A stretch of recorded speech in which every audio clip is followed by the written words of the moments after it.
Thank you guys for tuning in to our Iron Man 3 movie review.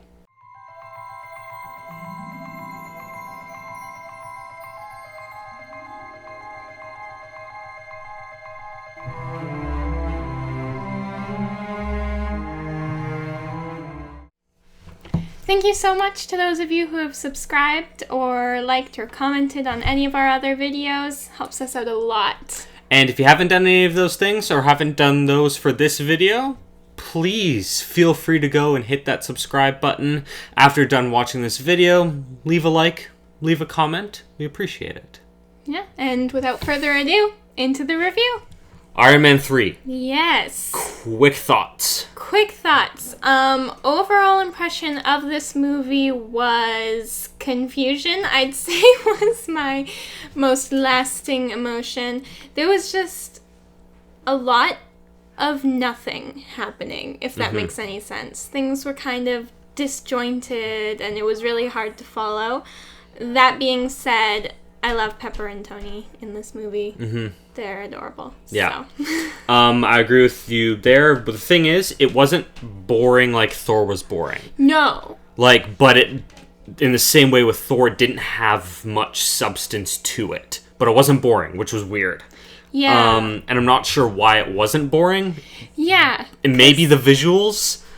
Yeah, it's an odd movie because there's nothing specifically when you're watching it that you're like, oh, that's just bad. Like, yes, there were no the way with Hulk, I guess, or just an overall boring plot line like with Thor. Like there were things to enjoy, ish.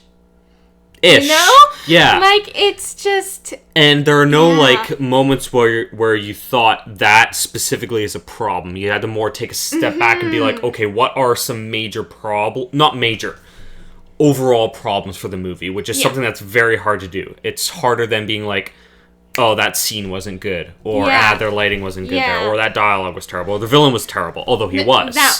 But this movie did make us take a step back and be like, okay, what's actually going on what's here? happening here? Let's figure it out. Yeah. And when really does that, it's not terribly good. Yeah, it's interesting, but not in a good way. Yep. And what I wrote down was it's a tough movie to evaluate, and it has larger issues rather than individual problems. If that makes sense. No, that makes total sense. That being said, what was the best part of the movie? Okay, best moment for me, it's really brief, but when his house is getting blown up and Tony puts the suit on Pepper.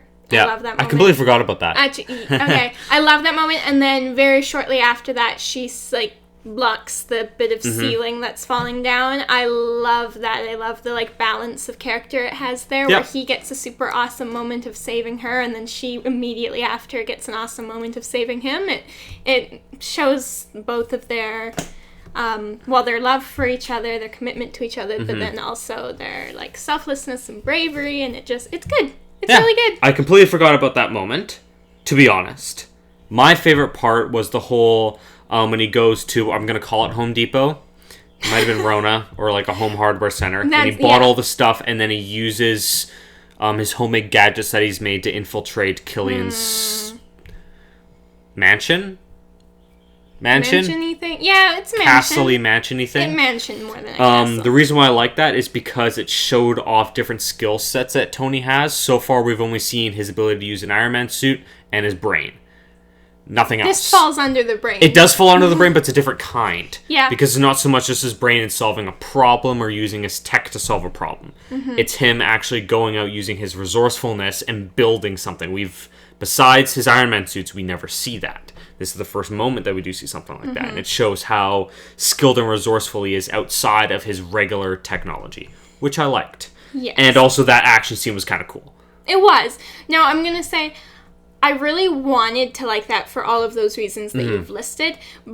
But, when he actually goes out and does it, I don't know. I have a really hard time buying that he could knock out all those guys with hardware store stuff. I get it. He's Stark, and you're supposed to brush it off and be like, he's Stark. I brushed it off because I ended up liking it. I know, but It was a little too much stretch of the imagination for Okay. me. I have a hard time believing that would have worked. Fair enough. But I mean, I then disagree. again, there's Home Alone, which shows us just how effective at-home objects can be. That is true. So, That's very true. maybe I'm being nitpicky. I don't know. Yeah. Well, other positives that I had, I loved Tony in this movie. He was very Tony. Probably the most Tony-ish that he ever is in any other appearance that he has. Yep. Which I liked. I liked the anxiety storyline. I felt that was a Yes. very good direction for them to go, setting up some sort of personal obstacle that I needed to overcome rather than some external obstacle, which I always like to see in a character, really good. seeing them overcome their flaws. Yep. I liked the Mandarin before we found out that he wasn't the Mandarin. Yep. He was very ominous and scary and a very real villain. Yeah. Very, like, you could, like, go to, like, Iran right now and find one of those people. Like, that is... If he was scary. Felt very believable. Yeah. Yes, and Which is part of what's so disappointing that he wasn't. Yes, and then the way that they shot his TV hijacking stuff was very well done. It was really cool. As you said, I love Tony and Pepper's relationship. I feel like this movie shows a lot of their different dynamics more than other movies, right? As you mentioned, them saving each other a couple times, and even just their dialogue together in this movie is really, really well done. Yeah. And every time Happy's on screen, I'm happy. Yeah. I wish he was used more. I don't like how they took him out and just left him out of the rest of the movie. Yeah. I feel like he could have been a way better sidekick than Rhodey was to Tony in this movie if they hadn't have killed him. Not killed him, sorry. But they haven't have incapacitated him for half the movie. fair point. Those are the positives for me. What about you? Okay, so definitely the PTSD thing with Tony, I really like that. I like how it will feed into some of his motivations in Ultron, in Age of Ultron. I mean, that mixed with Scarlet Witch, but that's kind of...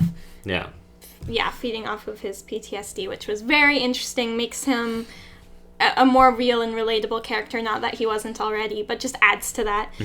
Pepper in this movie is awesome. Yeah. Her moments with Tony are awesome. Love her. Love Happy. Love Potato Gun Kid. He's got a name, but I just refer to him as Potato Gun Kid. Harley. Okay. Harley. I love him. He's great. And if any of you are wondering, that guy that showed up in Avengers Endgame during the funeral, that one little Random teenage boy standing off to the side that I'm sure everyone in the theater is like, who is that and why is he important? That's Harley. Yeah. In case you didn't know. Moving on. I love that he was there. That was... Do you have anything else? No. Okay. Not really. I mean, there'll be probably a few more things that we'll touch on. The best action scene for me, I won't go with that homemade scene because I don't like repeating things twice. I would say it was his escape from the mansion. That was probably my favorite action scene. Oh, yeah.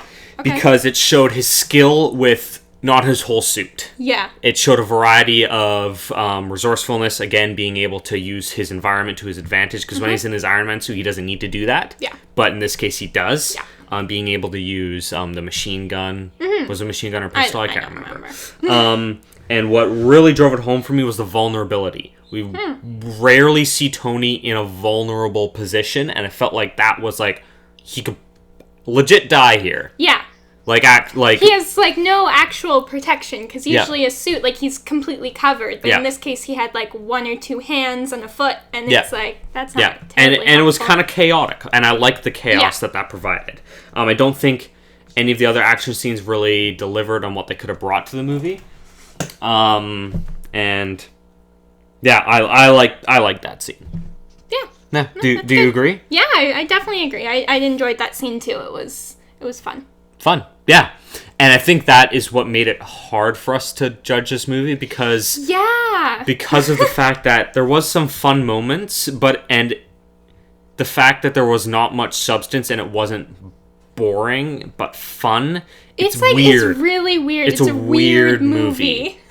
Weird movie. It is though. Yeah. Yeah. Okay. Not weird as in Hulk weird, but weird as in like. Weird as in like you're not sure. You're not sure what's going on half the time, but B, you're not sure if you like it or not. Like you're or sitting what there you're and feeling.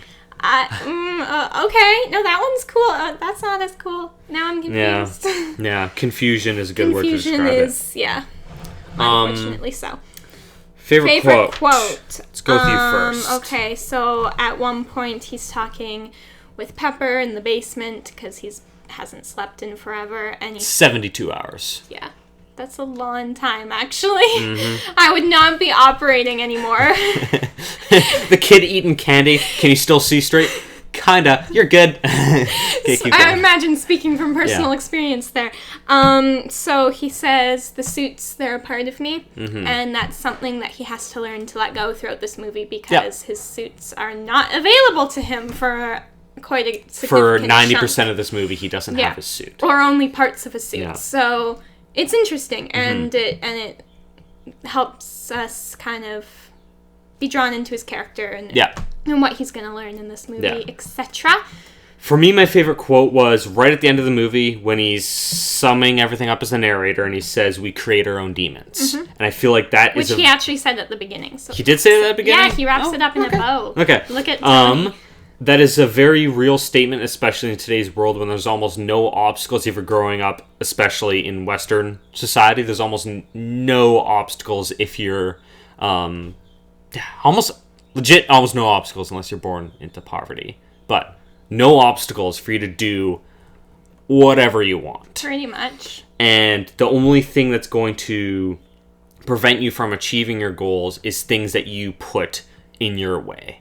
And I feel like it's a very weak connection, but it's still there. I feel like the obstacles in this movie, Tony created himself. Yes. And he had to figure out how to deal with those obstacles that he put in front of himself in this movie. That's good. That's my favorite That's really quote. good. Yeah. That got deep. It did. Favorite character, Happy. How can it Obviously. What about you? Pepper, actually. Okay, Happy would have been a close second, but Pepper in this movie was the bomb. She is great. I love her. I've never been the biggest Pepper fan, so why not? I don't know. Maybe just because I don't like Gwyneth Paltrow very much. Really? But that's probably why I've never been the biggest Pepper fan, so that's why I picked Happy, because I like Pepper. Happy's great. And you know what? The first time watching the Iron Man movies, I didn't like her as much, but watching them through again for this, I've gained a new respect and admiration for Pepper. Okay. She's solid. Theme. Okay, I really want to hear your thoughts on theme. Okay. Do you want me to go first then? Yes. Okay. Mine plays off of the favorite quote, and it is the awareness of your actions and how they affect others and yourself. Yes. I feel like this is a movie of consequences. All of Tony's decisions ended up with some sort of consequence, whether it was good or bad. Yeah. And I feel like that was probably the main thing driving this movie throughout the entirety of the runtime. So that for me was the theme. Yeah. Is your actions have consequences. Make your decisions wisely. Yeah. Yeah, and playing off of that, what I took out as the theme was the theme was supposed to be, I think, overcoming your past and those things. Yeah, but I don't think it's executed terribly well, and we'll get into that as I analyze the story. But that was supposed to be the theme. Yeah. And then as we move into story, I normally don't comment on this at all unless Naomi starts talking, and I kind of throw in. But to start off, I'm going to say, as someone who doesn't analyze story, I felt like there wasn't much story in this movie. You are not wrong. All. It was... I didn't know where the movie was going at any point. And that's not a good thing. No. Okay, so go. Feeding off of that, there is a reason why people are confused in this movie. There's a reason why you feel like there's not much of a point. And I had some idea of what that reason was, but I had to do a little independent research as well. And I have a favorite place to go for research. Helping Writers Become Authors is a blog that I read all of the time. So if anyone out there is a writer, it's super helpful. But I went on there and I was looking at about her thoughts on Iron Man 3. She has a whole blog post and I was reading that. And then I had a light bulb moment and I was like, that makes sense. So here it is. the main reason why there's very little momentum in this story, the reason why it feels all over the place, is because Tony is not present for 90% of the plot points. Okay. So all of the major, like, revelations, like, when Killian is trying to convince Pepper to fund his thingamajig. Tony's in the basement. The first plot point when his house is attacked, like, he was the one who put out his address, but that's actually, like, the first active thing he does in the plot, and then he promptly disappears and goes to Tennessee. Yeah. And meanwhile, Pepper... The rest of the movie's carrying on without him. Mm-hmm. Pretty much. Yeah, even though we're shown what he does in Tennessee, the main thread of this movie does not go to Tennessee. Exactly. He's just on the sidelines doing his own thing, and meanwhile the plot is happening along beside him. And that's not what you want. If your story's about Tony, we need to be with Tony, and preferably he needs to be where the action is happening. And he's not. And that's why it feels like there's these two separate stories happening, and Pepper is present for more of the important points than Tony is. So it was almost a movie about Pepper. Yeah. But they didn't even do that well, because she doesn't get, like, a character arc or anything. No. Like, so... It's just disappointing. They didn't deal with Tony well, and they didn't deal with what they could have done well with Pepper. Yeah, exactly. So you're left with, like, what's going on? Why do I care about any of these things? Where am I looking? Yeah. So that's the main reason why, it's all whack. And this, this has the worst structure of any of the Marvel movies. Yeah. The timing's off, the plot points are weird, Tony's not there for any of them, except for the climax. And even at the climax, he doesn't deliver the killing blow, so it's like... It's like Tony wasn't the hero of his own movie. Yeah. Even though he had the arc in the movie, which was overcoming his past and being like, okay, I'm going to restart everything. And that's why he had the arc, but he didn't. That's why the theme falls so flat, because if you don't let him have the spotlight for your theme, then we're like, what? What gives? What am I supposed to be learning here? Yeah. So there you go. Let's continue. Yes, please. With this confusion. With probably my beef with this movie is how weak every single Iron Man suit that he had was. You see throughout every single other movie, he gets an unlimited number of things dropped on him and shot at him, and his suits, besides his first big bulky tank suit in the cave, which make perfect sense. They don't really fall apart. Yeah, they get dented, they get scratched, things kind of start opening up after you've received a terrible beating, like at the hands of Captain America or Thanos. Like, it is, like, he has to fight a battle before things start to actually come off of the suit. His suit can hit a truck and it explodes. Granted, he wasn't in it, so there's no like... His body shouldn't be the thing that's holding that suit together. True. So a good example of that would be when he is testing out the suit flying to himself and getting stuck on him. He gets hit in the back by one of the pieces, he goes flying and all the pieces fly out. Yeah, that's weird. That's not how his suit is supposed to work. That makes me think, because in the Avengers, he starts the engine thing again and gets, like, beat up by the engine blades. Yeah. And his suit is, like, chipped. Yeah. Like, granted, it's no longer working, but it's in one piece. Yeah. And every single suit from the Iron Legion just gets easily ripped apart by all the Extremis people. Yeah. And, it's not a good look for someone who's supposed to have perfected the suit of armor. After 42 plus... I think it's just 42, but whatever. He got up to 42 suits by this movie. And...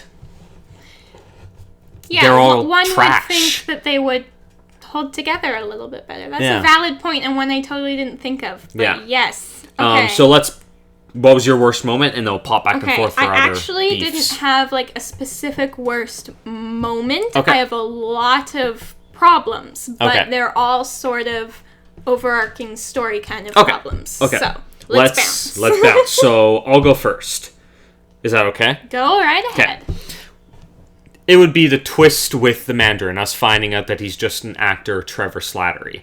The screenwriters are trying to do something what we call, is it subverting your expectations? Yeah, is that what it's called? I think so. So, you're expecting that the Mandarin would be the big bad guy, and then when it's not, you're like, whoa, what a twist. Mm-hmm. You get that in Spider-Man when you find out that the Vulture is Spider-Man's girlfriend's dad. That is an excellent twist. And actually good. Being like, whoa, I didn't expect that. Mm-hmm.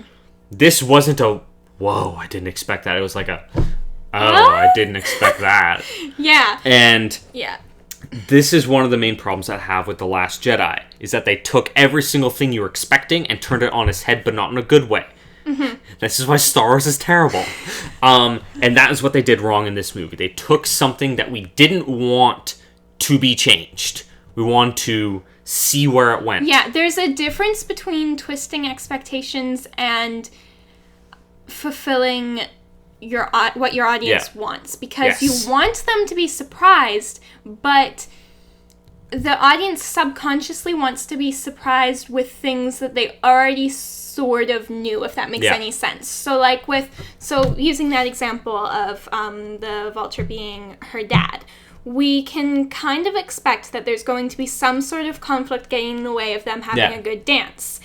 We would not have expected it being this, but we have a vague idea that there will be something. And so we are, A, satisfied that there is something and that it's huge and impactful for the plot. And we're, B, satisfied because we knew that the Vulture had a family. Yeah. That was an important part of his arc. And now we see the two get connected. And so we are given what we want in a way we didn't expect. Yes. Whereas with this, we are given what we didn't want in a way we didn't expect. Yeah. And I like to put it this way: when a twist is good, it means you take things you've already established and put them together and just in a way you didn't expect. It's like you put ingredients, you make something, and it's a cookie instead of a cake. But I love cookies, so there we go. Yeah. But what they did in this movie is they took things you didn't expect and they went this way.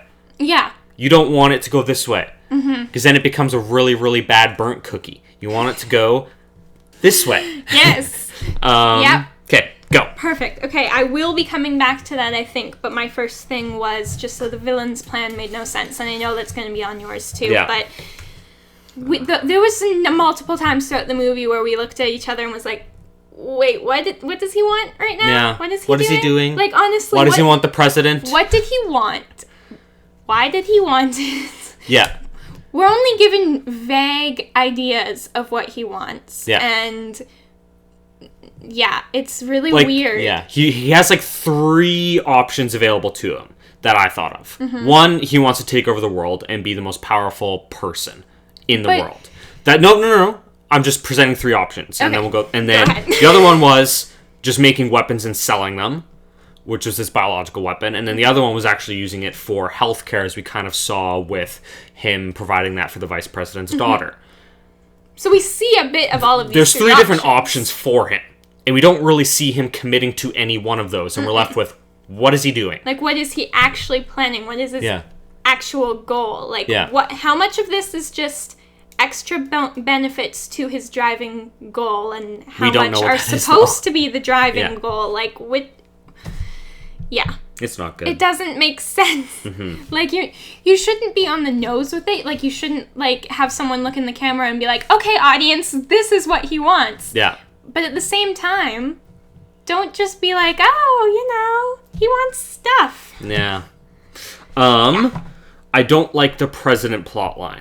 I talked to Naomi about this earlier today, and all the movies where I've seen the president heavily involved in have not been good movies, and that puts a bad taste in my mouth. And whenever I see the president part of a movie, I'm like, ugh, I don't want this. The National Treasure 2 comes to mind, Kidnapping of the President. That's not a good movie. Monsters vs. Aliens, great kid movie, not a great movie for adults, involves the president. Don't like that plot line.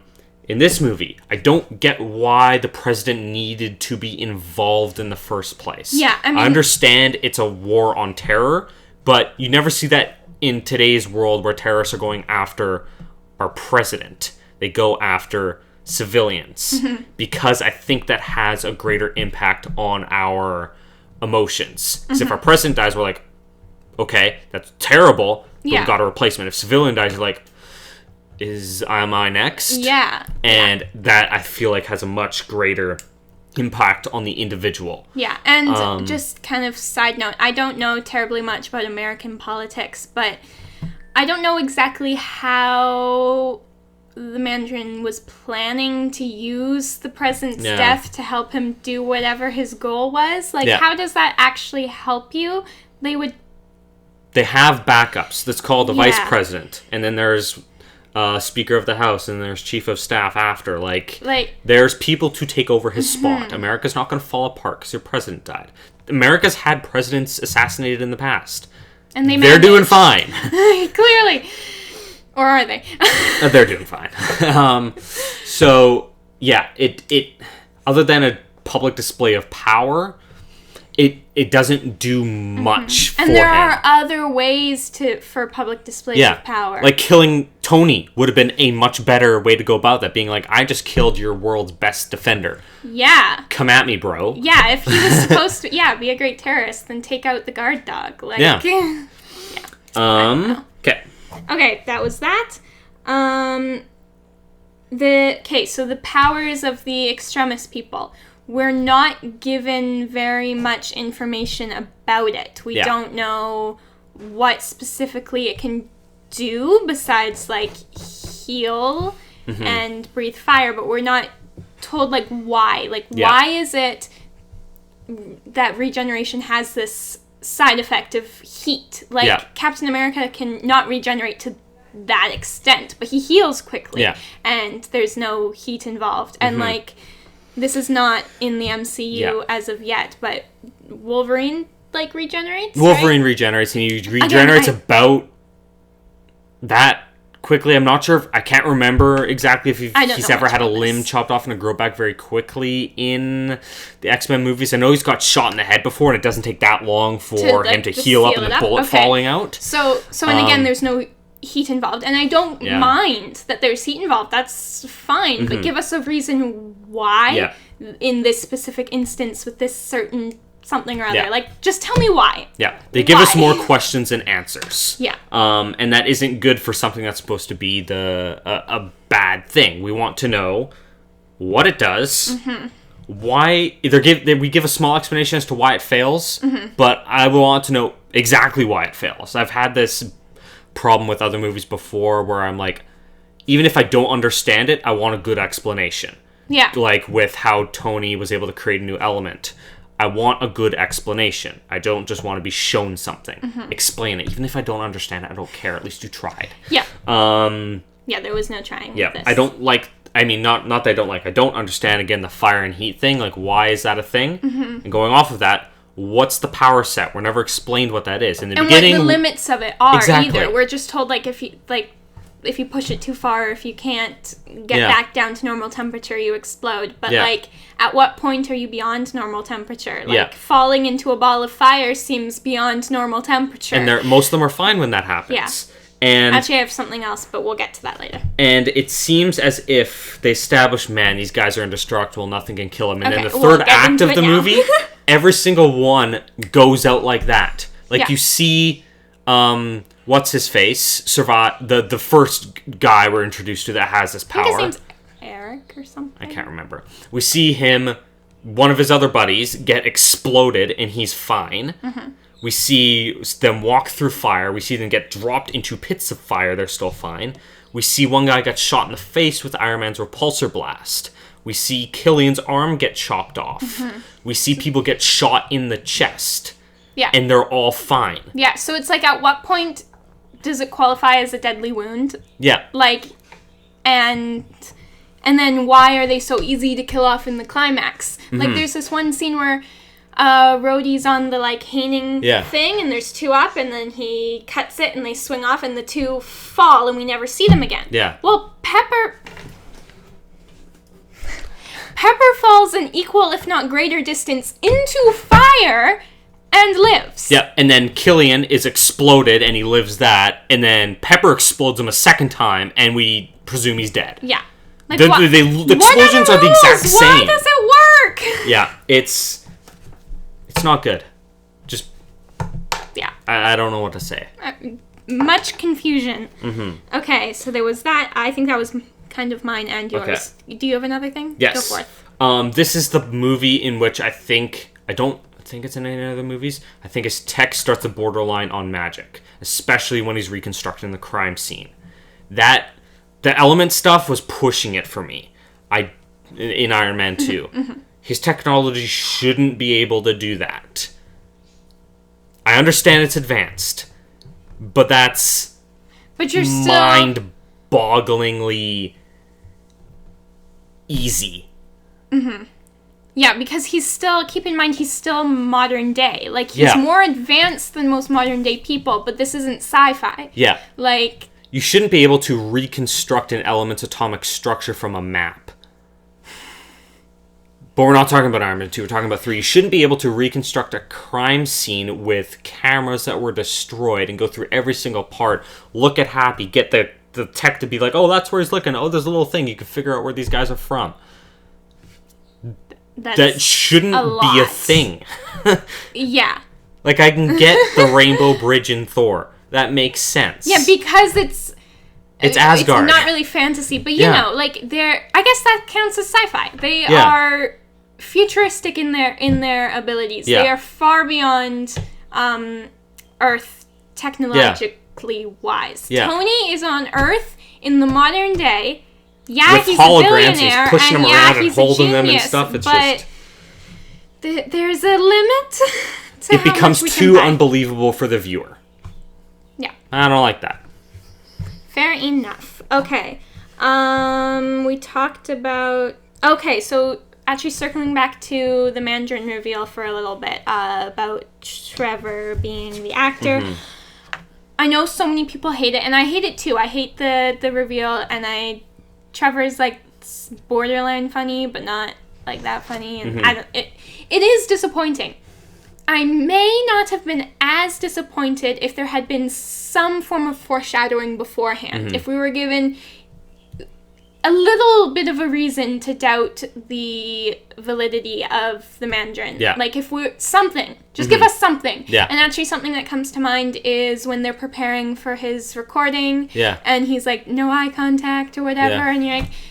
Everyone in this room should know that this guy's an actor. Yeah, they're treating it like a real thing. So, and nobody else is present other than the audience who doesn't know that this is an actor. So why are you going through all of this trouble when there are, like, cameras aren't on yet? Yeah. And we all know, like, everyone there knows. Yeah. Why are you going through all of that trouble to be like, no, this is the Mandarin, everyone super respect, like... Yeah. Be careful. He could shoot you. Yeah. It made no sense. Yeah. And so they didn't in that scene need to tell us outright that this is an actor, but they could have been a little bit subtle in the behavior of the people in that room. That made us think. To make us think, what's actually happening here? So something's kind of off. Let's see what happens about this later. And then I wouldn't have been quite as disappointed at the reveal if we had been given some reason to doubt it. Because then the reveal is more like, aha, I knew it wasn't real, as opposed to, what? What are you doing? What's this going is weird. on I don't now? like it. So yeah, my thoughts on the Mandarin. Not enough happy in this movie. I made that point earlier. Any movie with more happy in it makes me happy. Okay. Okay. We already talked about how I feel about the hardware store stuff. Mm-hmm. I kind of liked it, but also kind of wasn't buying it entirely. So there was that. Yeah. Story was disjointed, but we already talked about that a lot. So the lady, what's her face? I can't remember. Botanist. Okay, so... We'll call her Botanist. So my question is, why did he keep her and why did he have her working for him if he didn't need her? And he seems to not need her because he just straight up shoots her. Very quickly. Yeah. If he did need her, why did he kill her? Yeah. That scene gives... Yeah, there's two questions there. Like, obviously he thinks he doesn't need her. Yeah. But why doesn't he need her? And why does she seem convinced that he does need her? Yeah. And we're never shown, like, what she actually contributes to this besides her initial invention of the technology. Yeah, like, why now is that she he still has around? Now that he has the tech, you don't need her anymore. Yeah, like, we're vaguely aware that he's probably using her to help him figure out, like, what the problem is. But, like, is she really? She feels like an unnecessary like addition to the movie. Yeah. Like, she could have just... And that's why they killed her. Honestly, he could have figured this out himself. Yeah, he's and I would have been super perfectly genius. satisfied with that. Yeah. And not have this lady in it at all, because she's just confusing me. Yeah. Okay, the last thing I have, and I made this point in other movies, Marvel movies, is military involvement. There's such a thing called radar. You should be able to detect helicopters flying directly at the coast of California. Somebody should have seen that coming. And as we hear earlier in the movie, the vice president says, I can have F-15s in the air in 30 seconds. Mm-hmm. They should have been able to detect those terrorist helicopters a lot earlier. Mm-hmm. They should have been able to detect a missile. Like, we have missile defense systems. You should be able to detect a missile heading for you. Especially because it's, like, not a surprise that they're coming. Yeah. Like, Tony blurted out his address on television. Like, yeah, so everyone should have been on alert. Tony himself should have been on alert. And we don't really see any protective measures taken at all about that scene. It's just complacency all around and bad storytelling. Like... Yeah. And then the other thing was, when the president's kidnapped, there should have been way more military involvement. They know that plane exploded with the president inside of it. We know who got saved. Somebody should have been out there. Where's the president? Oh, he's not here? Let's try to find him. They probably should have been able to find him fairly quickly. Rhodey and Iron Man could have literally told, I know they called the vice president, but make some other calls. Like, you don't just call one person. Yeah, like, say, hey, your president has been kidnapped. We're going to save him. And Rhodey's a colonel. Backup would be nice. Rhodey's a colonel. He could have called the rest of his underlings, being like, hey, we need SWAT teams, the army, we need tanks. And it takes them getting onto the boat before Rhodey says, oh, yeah, we should have backup. And Tony's like, suits! Yeah. Come on, you guys. Yeah, especially because his suits are crap. Like, yeah, in this movie. You could have used, like, just a nice tank missile, fired it right at the recording studio. All those extremist people die, and then you just go cut down the president, and yippee-doo, there's your climax.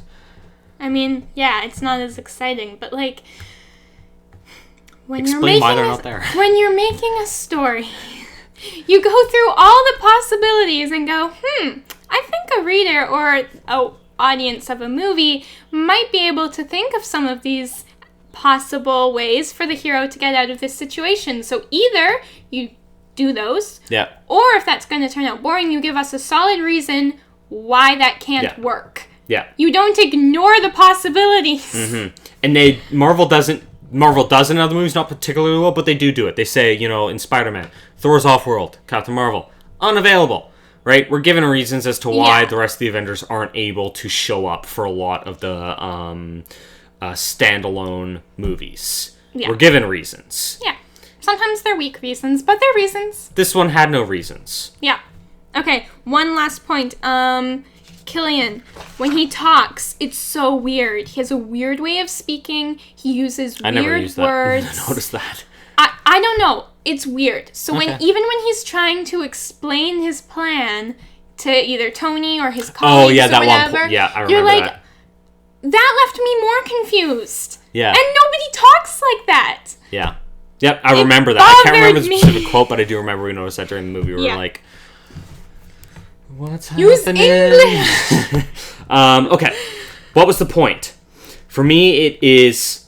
your actions have consequences. Think about your actions. That, I think, was the point that you as a viewer get away from this movie, is your actions have consequences. Think. Nice. Okay, mine was, you can let your past define you, or you can grow from it. Boom. Okay. Rating out of 10. 5.5. Oh, okay. I say 5. Yeah. So consistently, I'm almost 1 or half point above you. Yeah. So, yeah. That's funny, because I feel like you're always harder on the movie than I am, and then it comes to the rating, and... I enjoy it just a little bit more, just because, I don't know, I'm a movie fan, and, I give them the benefit of the doubt too often. So, in conclusion, for me... conclusion. Let's do the conclusion first.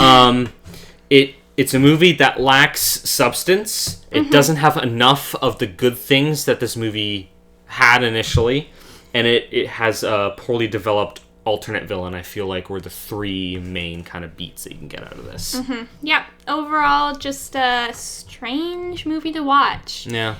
Not necessarily a bad one. Like, go ahead and watch it. I wouldn't say to anyone, don't watch it. Like, don't avoid it like the plague. But don't expect much. Okay. What were you going to say? Question of the day. If you were to build your own Iron Man suit, what are some things you would want to include? So any, like, gadgets or special abilities or anything. What would you include in your Iron Man suit? I would include pockets. Because I have a thing about pants without pockets. Because I always need to put stuff somewhere. Yeah. And so, yeah, if I had an Iron Man suit, pockets. Mm-hmm. Very important to me. Thank you so much for liking, commenting, subscribing, and sharing this video with all of your nerdy friends. And we will see you guys in our next video. Bye. Don't say it. Don't you say it. Left. Come on!